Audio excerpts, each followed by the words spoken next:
Hello అండి. నేను doctor Deepika Bopanna, consultant fertility specialist Oasis fertility centre Ongole branch. So, ఈరోజు ఏంటంటే ఒక కేస్ గురించి చెప్తున్నాను.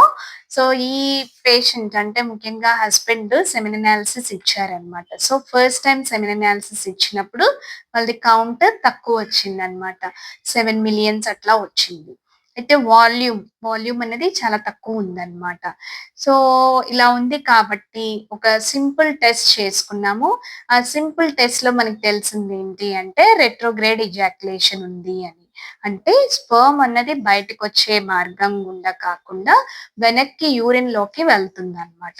సో, దానివల్ల వాల్యూమ్ తక్కువొస్తా ఉంది. దానివల్ల కౌంట్ కూడా తక్కువుంటా ఉందనమాట. సో, అది ట్రీటబుల్ కండిషన్. సో, అందుకని వానికి మెడిసిన్స్ ఇచ్చి మనం మళ్ళీ రిపీట్ చేసినప్పుడు సెమిన్ అనాలిసిస్ ఇప్పుడు 17 మిలియన్స్ అట్లా ఉందన్నమాట.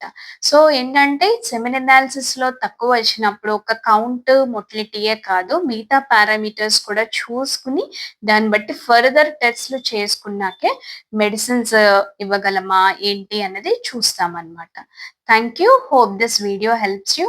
For more details contact our Oasis fertility centre Ongole branch.